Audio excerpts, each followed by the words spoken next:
So গতকালকে champions লিগের ম্যাচটা অবশ্যই আপনারা দেখেছেন এবং ম্যাচটাকে উপভোগ করতে পেরেছেন। আমার মতে আমি জানি না আসলে ম্যাচটা আমি অ্যাটলিস্ট এত উপভোগ করিনি, কারণ ম্যাচটা একটা ড্রতে শেষ হয়। আমি যেরকম এক্সপেকটেশন করছিলাম যে আপনার 2-3টা গোল অ্যাটলিস্ট দেখবো দুই সাইড থেকেই, বাট এটা একটা ইভেন্ট ম্যাচে শেষ হয় আনফরচুনেটলি। বাট ইন্টার মিলান প্রথম হাফে আপনি যদি খেয়াল করেন, ইন্টার মিলান এত ভালো ফুটবল খেলে তা আসলে বলে বোঝানোর মতো না। ফার্স্ট হাফে তারা কয়েকটা চান্স ইজিলি ক্রিয়েট করে এবং কয়েকটা চান্স মার্কাস থুরাম ইজিলি আপনার গিভ অ্যাওয়ে করে দেয়। ওই চান্সগুলো যদি কনভার্ট করতে পারতো হয়তো আপনার ফার্স্ট হাফে ইন্টার মিলান দুইটা গোল ইজিলি দিতে পারতো, বাট আনফরচুনেটলি তারা গোলগুলো কনভার্ট করতে পারে না। আবার অপরপক্ষে যদি ম্যান সিটির স্টাইল দেখেন, কালকে কেমন জানি ম্যান সিটি ফার্স্ট হাফে ব্যাকআপা লাগতেছিল আমার কাছে, কারণ ওদের ডিফেন্সিভ স্ট্রাকচারটা অনেক দুর্বল লাগতেছিল। কারণ আপনার মিডফিল্ড থেকে অনেক বল 2-3টাই বল ইজিলি গিভ অ্যাওয়ে করে দিচ্ছিল, লুজ করতেছিল। রদ্রি সেকেন্ড হাফে ভালো খেলছে, ফার্স্ট হাফে এত ভালো ফুটবল খেলেনি রদ্রিও।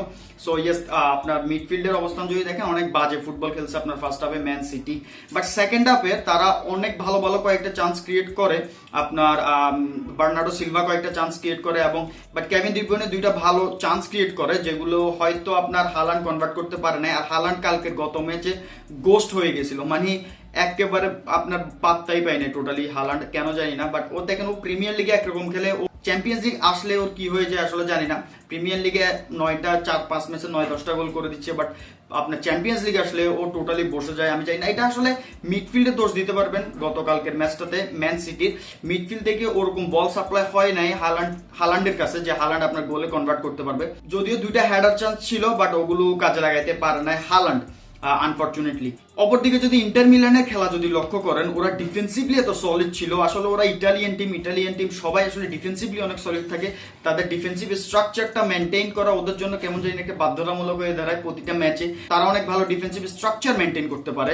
So that's what we have seen in ইয়েস্টারডেস game. ওরা শুধু লো ব্লক মেনটেন করে যে ওদের হাফে বসেছিল এরকম না, তারা হচ্ছে বল রিটেনশন করতেছিল। তাদের প্লেয়ারদের মিডফিল্ডে এক্সজি সবার থেকে বেশি, তারপর নিকো বারালা একটা প্লেয়ার, হোয়াট এ প্লেয়ার। আপনার ইন্টার মিলানের ক্যাপ্টেন ছিল ফার্স্ট হাফে, সেকেন্ড হাফে তো লতারো মার্টিনেজ আসে। বাট ওর যে আপনার বল retention power, game read ability which is amazing. যদিও ডিফেন্সিভলি অনেক এঙ্গেজ ছিল নিকো বারালা, বাট ও কয়েকটা থ্রু বল দিচ্ছিল আপনার মার্কাস থুরামকে, ওগুলো দেখার মতো ছিল। সো এস ওভারঅল যদি চিন্তা করেন, হ্যাঁ আপনার ইন্টার মিলান ডিফেন্সিভলি অনেক সলিড ছিল, বাট ফার্স্ট হাফে ওরা অ্যাটাকিংও দিচ্ছিল। অন দ্য আদার হ্যান্ড আপনার ম্যান সিটি এত ভালো ফুটবল খেলে নাই ফার্স্ট হাফে, তারা সেকেন্ড হাফে কয়েকটা চান্স ক্রিয়েট করছে এবং তারা আসলে ম্যান সিটির স্টাইলে ফুটবল খেলে গতকাল ওটা খেলে নাই। কারণ দেখেন গুন্দোগন পরে আসছে, আবার ডোকু আপনার পরে আসছে গিলিশের পরিবর্তে।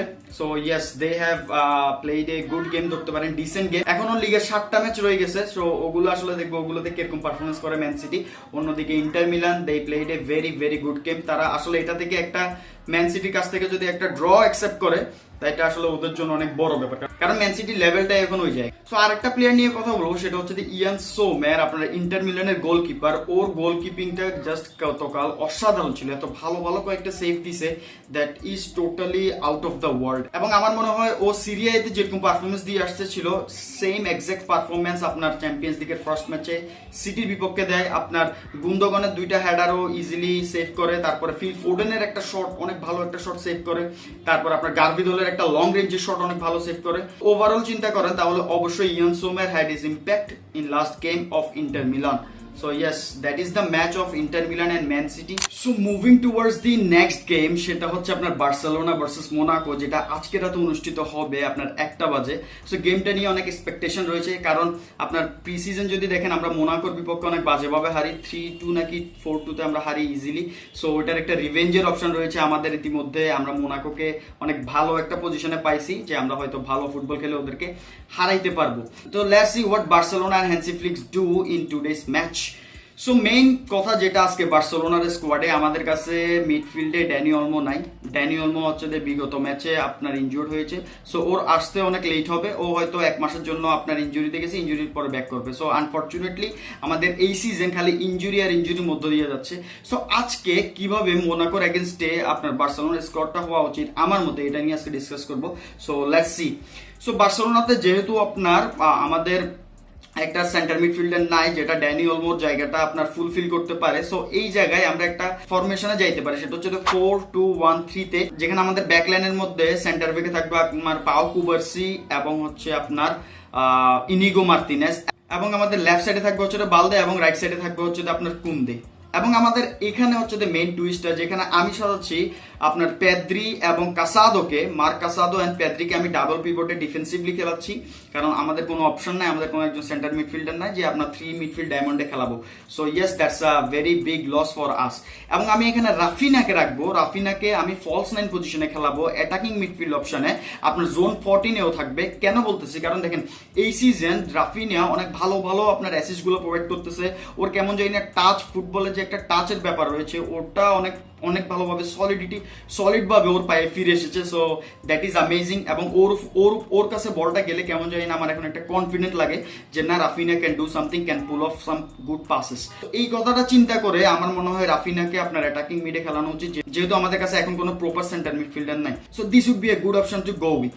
সো এটা হলো আপফ্রন্টে 3টা প্লেয়ার কে থাকবে, 3টা প্লেয়ার থাকবে আপনার স্ট্রাইকার অবশ্যই Lewandowski, no cap on that, এবং আপনার লেফট সাইডে থাকবে হচ্ছে ফারান টোরেস, এবং রাইট সাইডে থাকবে হচ্ছে আমাদের Lamine Yamal.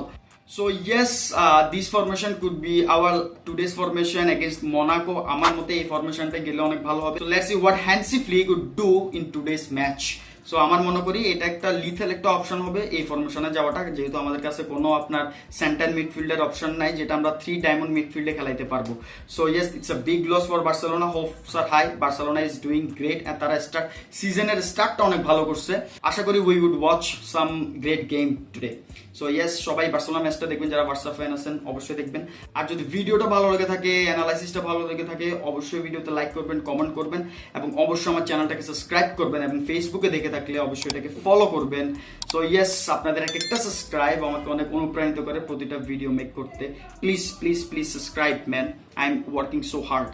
So yes, without a further ado, until then, Visca el Barça, peace in.